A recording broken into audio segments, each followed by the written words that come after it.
नमस्ते, मैं हूँ राहुल और हमारी इन्वेस्टमेंट अवेयरनेस सीरीज में आप सबका स्वागत है। हमेशा की तरह आज भी हमारे साथ दीप्ति जी जुड़ी हैं और जैसा कि आप जानते हैं दीप्ति जी जो हैं वो फिनवेस्ट्री फर्म की फाउंडर हैं और इनकी फर्म बड़ी ही एक अच्छी और ऑथेंटिक तरीके से काम करती है जो कि देश विदेश सभी जगह मिला के इनके 200 से ज़्यादा कस्टमर्स हैं। दीप्ति जी आज के इस टॉपिक के लिए आज के इस एपिसोड के लिए आपने समय दिया इसके लिए आपका बहुत बहुत धन्यवाद। धन्यवाद आपको भी मुझे यहाँ पे इनवाइट करने के लिए। जी दीप्ति जी अभी जो है जो मार्केट कंडीशन है या अगर मैं स्पेसिफिक बात करूं हमारे इंडियन शेयर मार्केट की या इन्वेस्टमेंट मार्केट की, वो बड़ा एक वॉलेटाइल सिचुएशन जैसा लग रहा है। एक तरफ तो कुछ दिनों पहले तक ऐसा था कि ये 83,000 84,000 तक पहुंच गया और अब एकदम से 79,000 की रेंज में है। तो ये इतनी वॉलेटिलिटी के हिसाब से अगर देखा जाए तो क्या एक नॉर्मल इन्वेस्टर को जो कि एक बहुत बड़ा पैसा लेके नहीं बैठा होता है उसको वाकई में इन्वेस्ट करना चाहिए ऐसे समय में या फिर अपना पैसा निकाल लेना चाहिए या फिर पैसा रखे रहने देना चाहिए? देखिए, ये अभी जो करेक्शन हो रहा है ये एक्चुअल स्टॉक मार्केट का बेसिक नेचर है। मतलब अप और डाउन होना, करेक्शंस आना, ये नॉर्मल रूटीन है। अगर अपन देखेंगे कि जैसे अभी जो थोड़े टाइम पहले हो रहा था कि मार्केट हर थोड़े टाइम में न्यू हाईज बनाते जा रहा था, तो वो एक एक्सेप्शनल बेसिस पे चीजें हो रही थी। करेक्शंस आते हैं, it means it is healthy for market. तो सबसे पहले तो ये है कि ये कुछ ऐसा एबनॉर्मल नहीं हो रहा है, ये ऐसा ही होता है और इसमें कोई प्रॉब्लम नहीं है। और जो भी अपना पैसा लेकर बैठे और जिनको ऐसा लगता है कि हमें इन्वेस्ट करना है, उनको जरूर इन्वेस्ट करना चाहिए। हाँ, अब इन्वेस्ट करते समय अलग अलग टाइप की स्ट्रेटजीज आप यूज कर सकते हो और जिस तरीके का आपका पैसा है, मतलब जिस उद्देश्य से आप उसको इन्वेस्ट कर रहे हो, जितना टाइम आपके पास है, जितने रिस्क आप ले सकते हो, उसके हिसाब से फंड्स वेरी हो सकते हैं। तो जैसे मैं हमेशा कहती हूँ कि ये सारे डिसीजन लेने के लिए आपके जो भी फाइनेंशियल कंसल्टेंट है या म्यूचुअल फंड डिस्ट्रीब्यूटर है या जो भी आप जिनसे सलाह लेते हो, तो उनके साथ आप बैठ के और उन्हें बताइए कि आप कितना पैसा इन्वेस्ट करना चाहते हैं और ये सारे क्राइटेरियाज के हिसाब से वो आपका पोर्टफोलियो प्रॉपरली डिजाइन करके देंगे। जी, इसमें ना क्या होता है दीप्ति जी, एक मैंने देखा है कि कई लोग जो नए-नए इन्वेस्टर होते हैं या नए-नए लोग जब म्यूचुअल फंड में इन्वेस्ट करते हैं, तो वो थोड़ा-सा भी मार्केट डाउन गया या उनका पैसा थोड़ा-सा भी डाउन गया तो बड़े घबरा जाते हैं और पैसे निकाल लेते हैं, पैनिक हो जाते हैं। जी, तो जी। क्या ये एक सही अप्रोच होती है? नहीं, ये सही अप्रोच नहीं है। जैसे मैंने आपको पिछले वाले एपिसोड में बताया था कि अगर कोई आकर बोलता है कि मेरी बैंक में इतना पैसा है और मुझे इन्वेस्ट करना है और उससे बिना कोई सवाल पूछे मैं सीधे लेके उसको इन्वेस्ट कर देती हूँ और फिर उसके बाद मार्केट डाउन होता है या उसे कोई ज़रूरत पड़ती है, तो वो तुरंत अपना पैसा निकाल लेता है और उस टाइम पे जो करंट वैल्यूएशन रहते हैं, अगर मार्केट डाउन हुआ तो उसको फिर लॉस होता है और वो उसी तरीके से अपना पैसा निकालता है। तो एबीसीडी जो अपने को करनी है इन्वेस्टमेंट की, वो स्टार्टिंग ही वहां से करनी है। जैसे मैंने आपको पिछले एपिसोड में बताया था कि पहले प्लान करें फिर इन्वेस्ट करें, प्लान करें, डिस्कस करें, फिर इन्वेस्ट करें। ठीक है। अब दूसरी चीज है जो घबराने वाली बात है, तो अगर आपका पैसा मीडियम टू लॉन्ग टर्म का है और मीडियम टू लॉन्ग टर्म का है इसीलिए आप म्यूचुअल फंड में या इक्विटीज में आप आए हो, तो ऐसा तो है नहीं कि आपने आज इन्वेस्ट किया और महीने भर बाद या 6 महीने भर बाद का आपका पैसा है। अगर ऐसा होता तो हम लोग कम ड्यूरेशन वाले फंड्स में जाते, जो मैंने आपको बताया था कि लो रिस्की होते हैं, तो हम उसमें जाते। लेकिन वैसा नहीं है। अगर आप इस माइंडसेट से आए हो कि मुझे इक्विटीज में या इक्विटी म्यूचुअल फंड में पैसा लगाना है, तो कहीं ना कहीं आपका पैसा एक मीडियम टू लॉन्ग ड्यूरेशन का है। तो अगर मीडियम टू लॉन्ग ड्यूरेशन का पैसा है तो हमें घबराने की जरूरत ही नहीं है। इसका मैं आपको सबसे एक अगर बहुत लेमैन वाला लेमैन स्टाइल में एग्जांपल दूं, तो जैसे अगर आपको भूख लगी है, अब आपकी चॉइस है कि आपको इंस्टेंट मैगी मैगी बनाकर खानी है या आपको हलवा बनाकर खाना है। अगर आपको इंस्टेंट मैगी बनाकर खानी है तो आप 2 मिनट में वो मैगी बन जाती है जो वो लिख के देते हैं। 2 मिनट नहीं, 5 मिनट में तो बन जाती है। तुरंत हो जाता है। लेकिन अगर आपको हलवा खाना है, तो वो हलवे के लिए आपको जो प्रिपरेशन में जो टाइम लगेगा, वो टाइम आपको देना पड़ेगा। फिर उसमें आप बीच में घबरा नहीं सकते हो कि अरे नहीं, अभी तो वो इसका सूजी का रंग ही नहीं आ रहा है, ये पलट ही नहीं रहा है, अब पता नहीं कैसे होगा, कब होगा, हमें तो भूख लग रही है, आप तो जैसा है वैसा दे दो। इमेजिन कीजिए किसी ने ऐसा बोला, आप तो जितना आधा पका है उतना दे दो, तो उसका टेस्ट कैसा होगा, कितना खराब होगा। इट इज जस्ट बराबर। Like that in equity investing, कि अगर जिस इन्वेस्टमेंट में अगर हम लोग बात करते हैं कि शेयर मार्केट में उतार चढ़ाव आते हैं और जो फ्लक्चुएशंस आते हैं उसी की वजह से हमारी वेल्थ क्रिएट होती है, तो अगर वो समय है तो वो समय देना पड़ेगा। हम ये नहीं कर सकते हैं कि हम उसको प्रीपोन कर दें, या अगर मार्केट में कुछ उतार चढ़ाव आ रहे हैं तो हम घबरा कर उसको निकाल लें।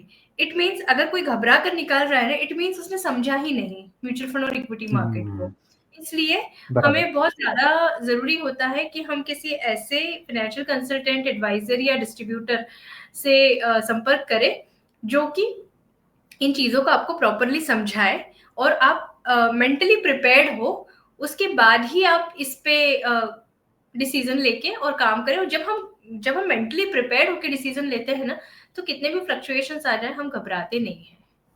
बराबर। और अगर अगर कोई इन्वेस्टर एक लंबे समय के लिए इन्वेस्ट कर रहा है, 5 साल के लिए, 10 साल के लिए, तो ये इस तरह के जो फ्लक्चुएशंस होते हैं या इस तरह के जो जैसे 84,000 पे था, फिर 79,000 पे आया, ये चीज़ हुँ, लॉन्ग टर्म में इम्पैक्ट नहीं करती है, नहीं राइट? करती है, नहीं करती है। बराबर। फ्लक्चुएशंस सिर्फ़ शॉर्ट टर्म में ही इम्पैक्ट करते हैं।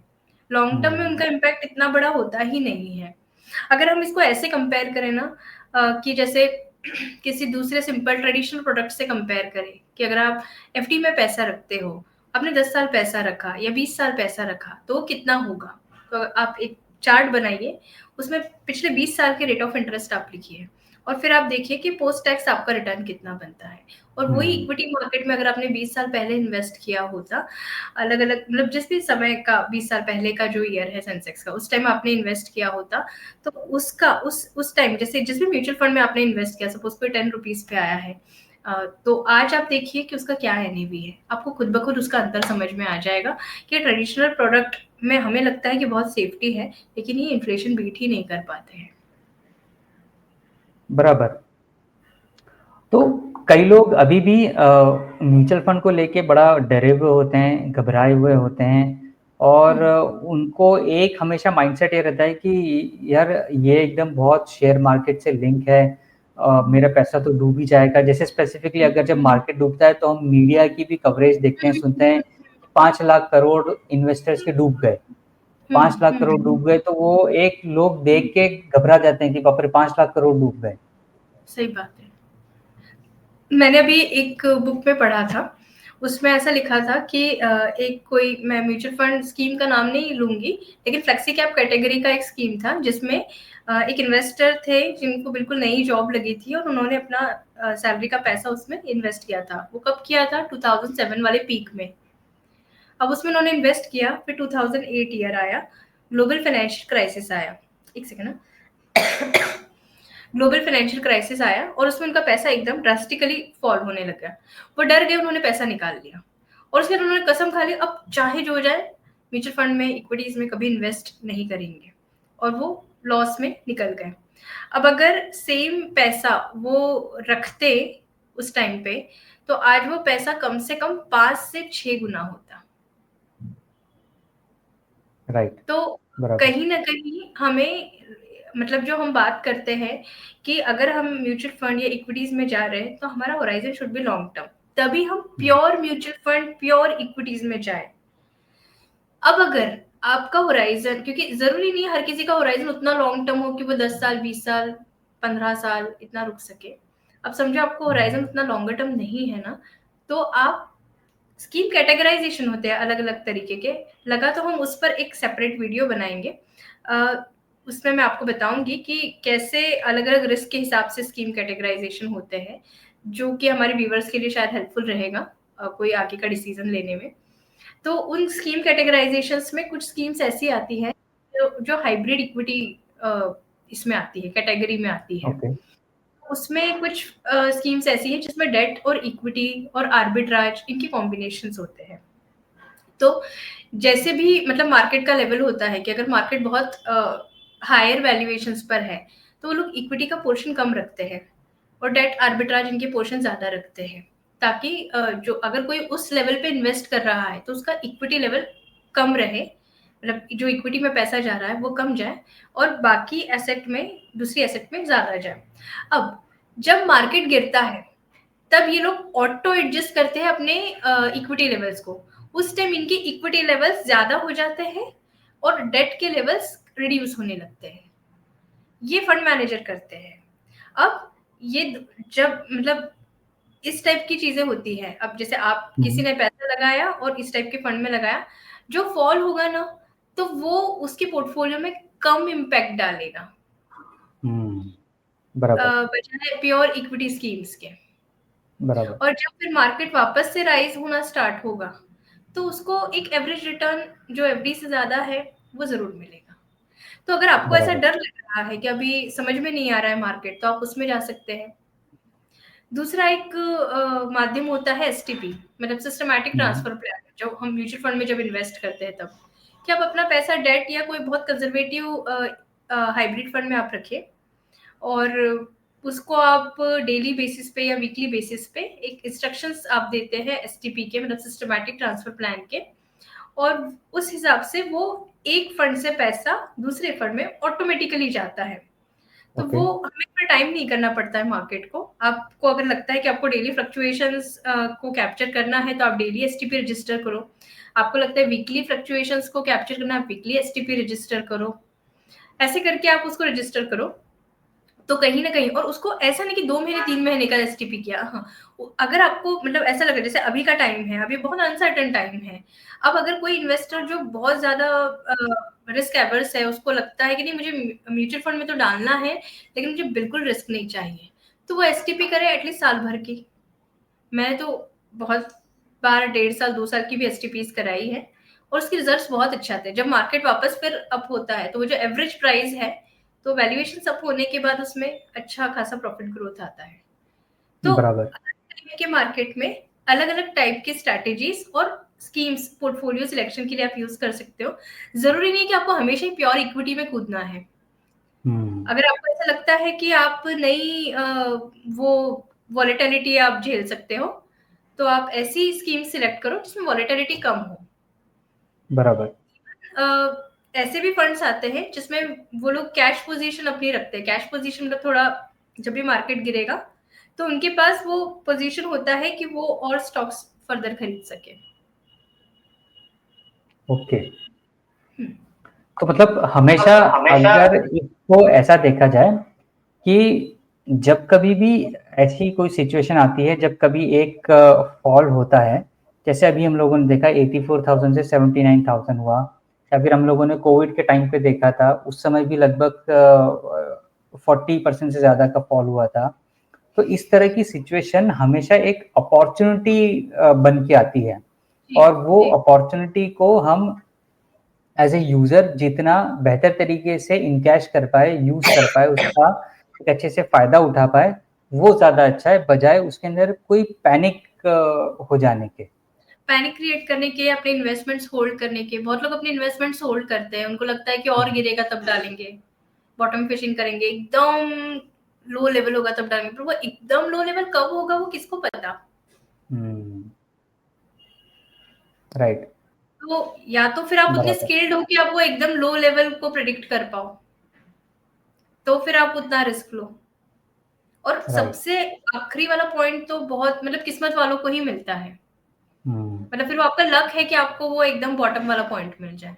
राइट तो कि मुझे। म्यूचुअल फंड इन्वेस्टमेंट, जी, म्यूचुअल फंड इन्वेस्टमेंट हो, इक्विटी इन्वेस्टमेंट हो, ये प्रोसेस है। हाँ। ये प्रोसेस है, मतलब आपको सिस्टमैटिकली स्टेप बाय स्टेप चलना है। हम क्यों क्यों हम एम्फसाइज करते हैं कि आप सिस्टमैटिक इन्वेस्टमेंट करो। आप में करेज नहीं है ना कि एक साथ पैसा डाल के फिर उसको नीचे जाता हुआ देखने की, कोई दिक्कत नहीं है। हम सिस्टमैटिक वे में जाते हैं। आप एसआईपीस करो, लॉन्ग टर्म की एसआईपीस करो, एक एक दो दो साल की एसटीपीस करो। ऐसा नहीं होगा कि आप एक लंबे समय के बाद आप बहुत लॉस लेकर निकलोगे। बराबर। और एसआईपी होती ही इसलिए है कि वो एक पावर ऑफ कंपाउंडिंग को रोल प्ले करते हुए आपके लिए मनी मेकिंग का काम करती है। मुझे मुझे अभी भी याद है जब कोविड का टाइम था और 23 मार्च 2020 वो दिन था जिस दिन मार्केट सबसे बॉटम पे था। उस बिल्कुल। दिन भी कई लोग ये सोच रहे थे कि अब और इससे नीचे जाएगा तो हम करेंगे, पर जी, फिर उस दिन के बाद से वो मार्केट कभी नीचे नहीं गया और हम लोगों ने उसको 84,000 तक जाते हुए जी। देखा। अब आप जिन सोचिए उस लोगों टाइम ने पे जिन राइट, लोगों ने फ़ियर क्रिएट किया और एंटर ही नहीं किया मार्केट में, आज उन्होंने कितना बड़ा लॉस कर लिया अपना। Right, exactly. और जिन लोगों ने उस वक़्त इन्वेस्ट किया होगा, उनके आज कितने ज़्यादा रिटर्न बन गए होंगे, ये वो इमेजिन कर सकते हैं। क्योंकि जी। 24-25,000 से मार्केट आज 80,000 के आसपास मार्केट पहुँच गया है। एक और चीज़ बड़ी इंटरेस्टिंग मैंने इसमें सुनी है, uh, don't time the market, spend time in the market. ये कितना क्रूशियल है, इम्पोर्टेंट है आज के सिनेरियो को लेके? ये हमेशा ही इम्पोर्टेंट रहा है। मतलब आज का सिनेरियो, पहले का सिनेरियो, अब तो फिर भी कहते हैं कि मार्केट की स्ट्रेंथ बहुत बढ़ गई है, इन्वेस्टर्स समझदार हो गए हैं। अब पहले जैसा बहुत ज़्यादा पैनिक होता नहीं है। हालाँकि फिर भी अभी कुछ कैटेगरी है जो पैनिक क्रिएट करती है। लेकिन आप ये चीज़ ध्यान रखिए कि जितना हम लोग सिस्टमैटिक वे में और डिसिप्लिन रहेंगे अपने इन्वेस्टमेंट्स को लेके, क्योंकि आप सोचो स्टैगर्ड परचेसेस बनाए ही इसलिए हैं। एसआईपी की, एसटीपी की ज़रूरत क्यों पड़ी? इसीलिए पड़ी क्योंकि हम लोग सिस्टमैटिक वे में इन्वेस्ट कर सकें, सो दैट हमारा एवरेज प्राइसिंग निकल के और जो लॉसेस के चांसेस होते हैं वो मिनिमाइज हो सके।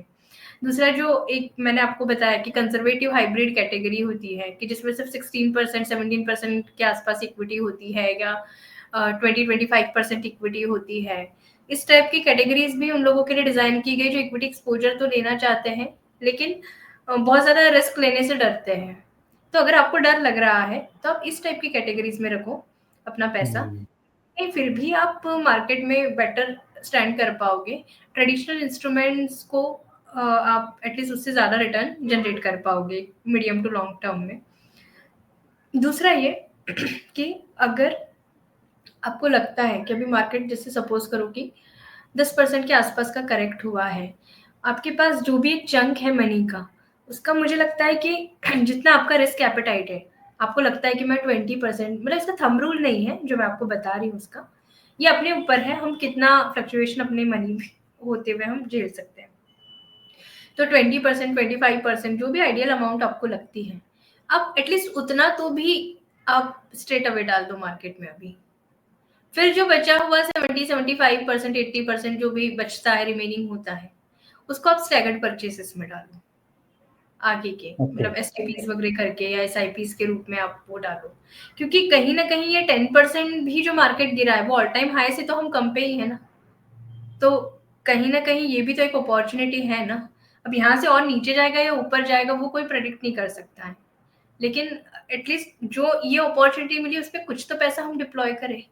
तो डिपेंडिंग कि हम कितना करेक्शन हम देख सकते हैं, उस हिसाब से हम 10%, 20%, 25% जितना भी इंडिविजुअल आपका एपेटाइट हो, उतना आप पैसा एटलीस्ट थोड़ा-सा तो भी आप मार्केट में एक साथ इन्वेस्ट कीजिए और बाकी आप स्टैगर्ड परचेसेस पे जाइए।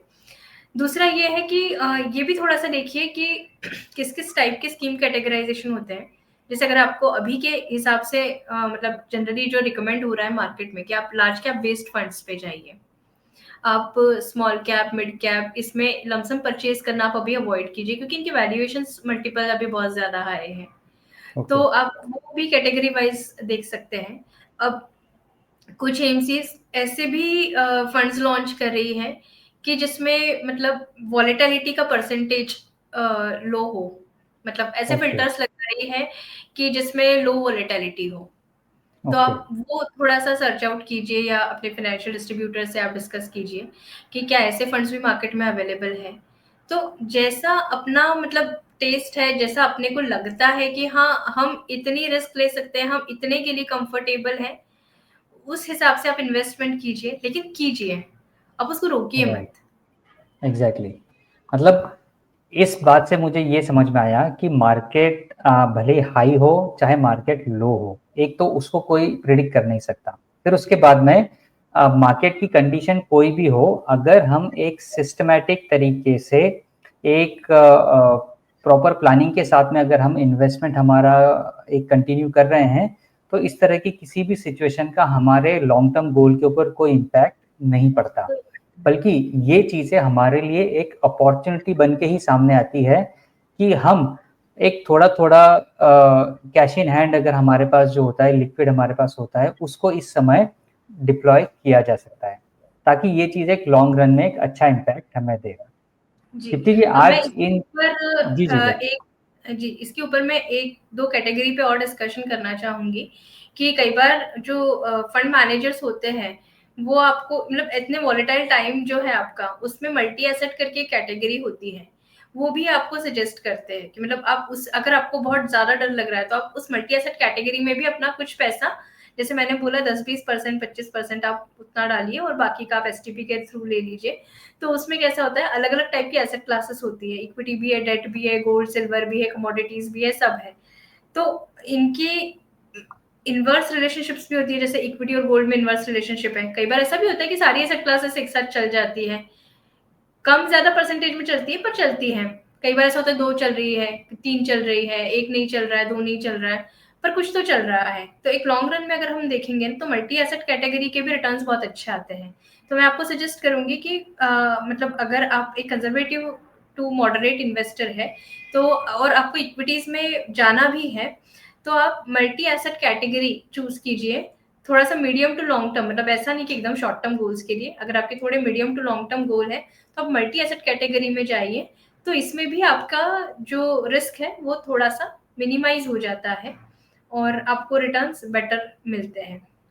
ओके। दीप्ति जी आज बड़ी ही अच्छी और इम्पोर्टेंट चीज़ें आपने बताई। आई एम श्योर जो इस वीडियो को सुनेंगे, देखेंगे उन्हें ये समझ में आएगा कि करंट मार्केट कंडीशन में भी कैसे अपॉर्चुनिटी क्रिएट की जा सकती ठीक है, है। और साथ ही किन-किन सेक्टर्स में या किन-किन अप्रोचेस के थ्रू अगर हम आगे बढ़ें, तो वो एक इन्वेस्टर के लिए फ़ायदे वाली बात है। आज आपके साथ डिस्कशन करके बड़ा अच्छा लगा। आज के डिस्कशन के लिए बहुत-बहुत धन्यवाद। आपसे इसी सीरीज़ के अगले एपिसोड्स में वापस मुलाकात होगी, ऐसे ही जी, किसी इंटरेस्टिंग और यूज़फुल टॉपिक के साथ। तब तक जी, धन्यवाद। धन्यवाद।